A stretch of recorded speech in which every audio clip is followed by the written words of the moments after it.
All right. Hey, hey. Hi, guys. Welcome back. All right. So let's get a message from the other side of the veil. Since, hey, it is Halloween. By the way, happy Halloween. And you know what? Hang on. I'm changing my mind.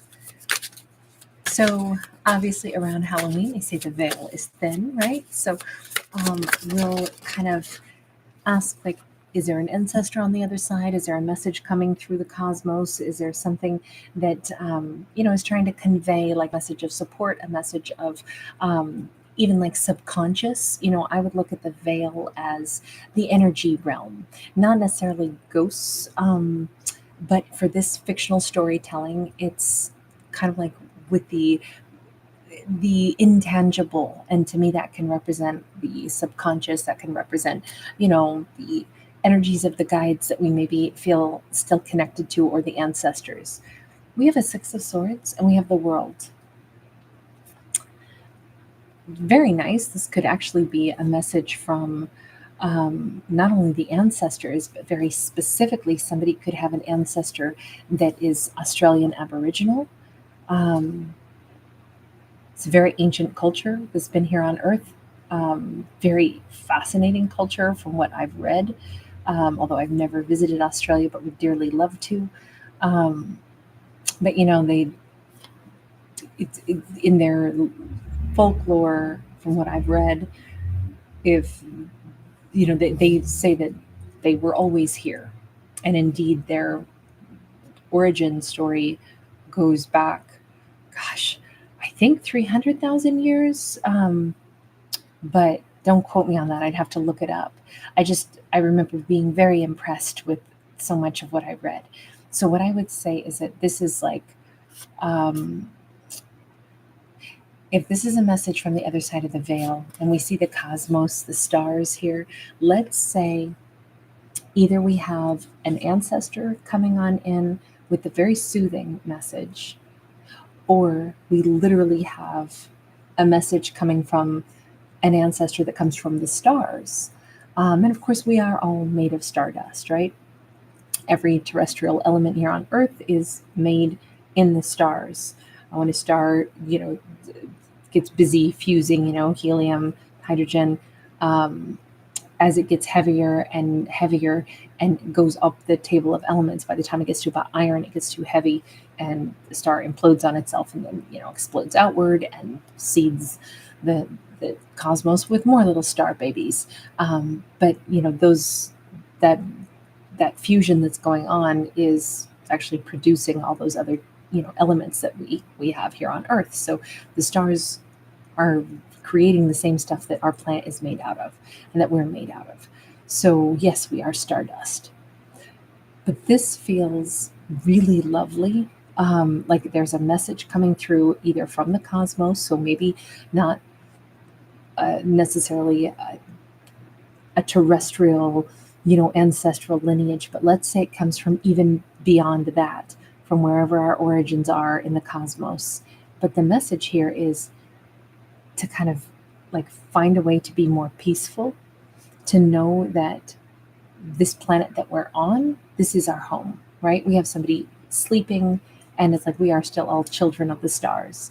And there is a certain energy of, we can do things differently, we can start over. If we made a bunch of mistakes, we can still fix them, we can still start over. It's the planet doesn't want us gone. The planet is still our mother Gaia, it's still home.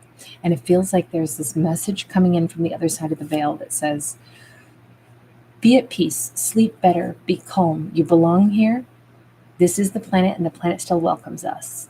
This is not a time to be like, oh my God, I'm so stressed out. Oh my God, I don't even have a home in the solar system anymore. The planet doesn't want us here. That says that couldn't be further than the truth. So rest your weary head, get some good sleep tonight. Go look at the stars. Stars are watching out for us, but Earth is our home. We chose to come here, and the Earth chose to let us come here, and we still have a place here. Seven of Pentacles. Yeah, if anything, it says get more connected to planet Earth, not less connected.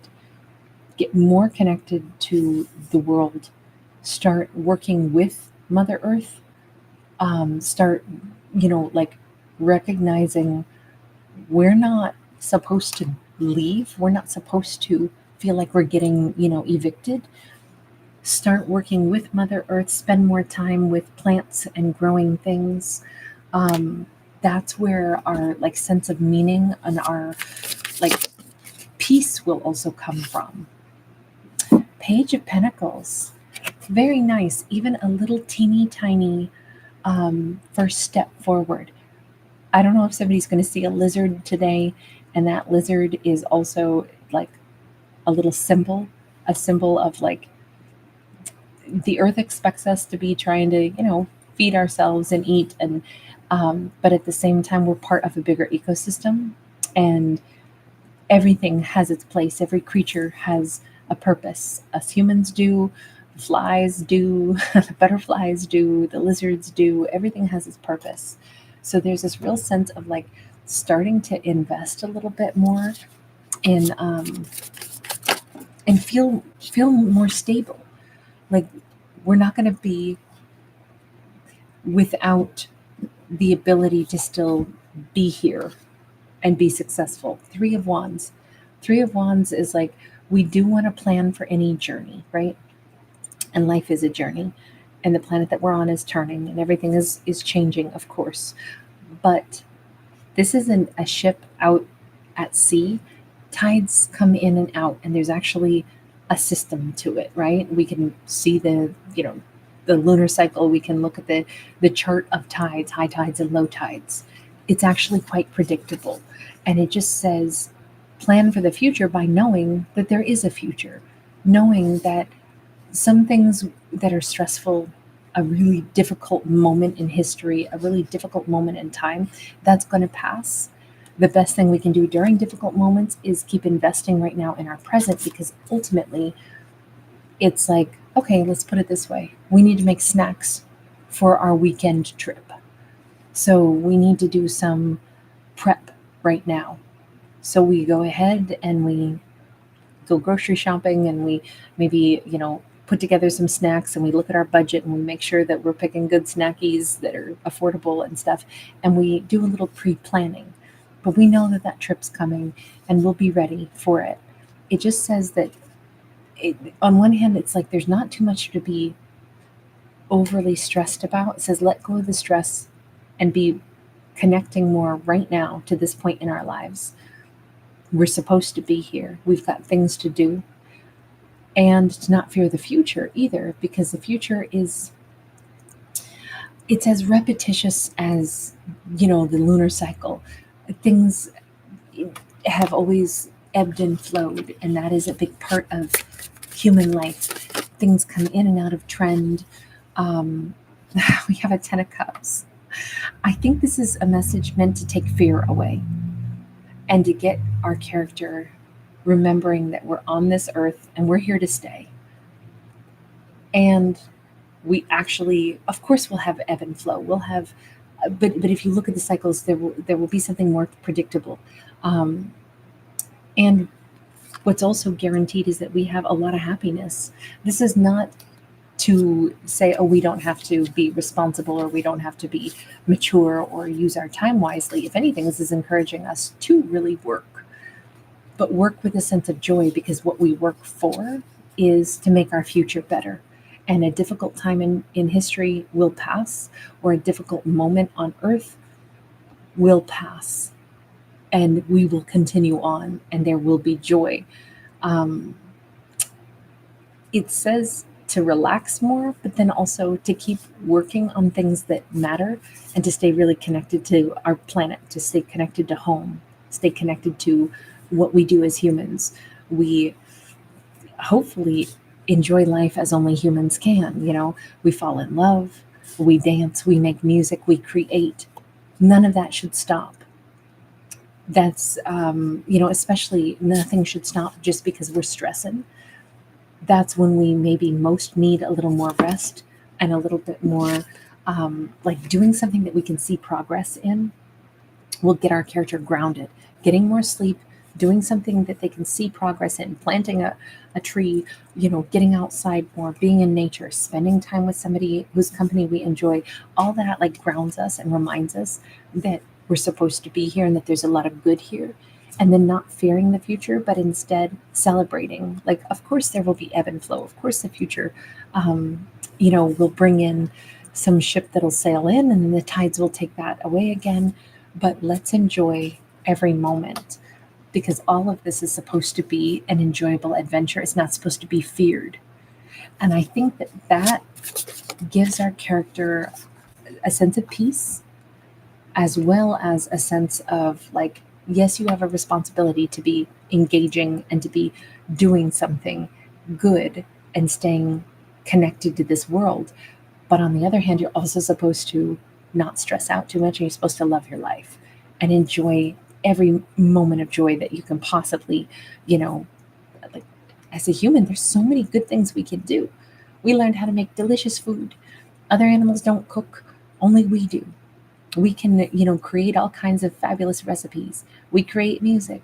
I know uh, frogs sing their song and crickets play their little violins. um, but we can make a bazillion different instruments and create, scores of music. And, the things that humans can do is just amazing. And it's all things that produce joy for us. And so it's like we're supposed to remember we're quite a wonderful species. Eight of Wands. It's about getting our energy back up and realizing that that is one of the big purposes of life. The bullseye is make sure that you're not only like being conscious and mindful of what you do with your time in this world, but that you're also here to enjoy being conscious and mindful. And if the tables have slipped toward I'm not being conscious and mindful, I'm just being stressed all the time and I'm barely sleeping and I'm exhausted all the time and I don't understand like how am I going to manage all this and how am I going to do a huge reset in life. It's a little bit like the message from the other side of the veil is I've got you. You're right here on planet Earth. You're home already. You're right where you need to be. This too shall pass. The difficult moment will pass.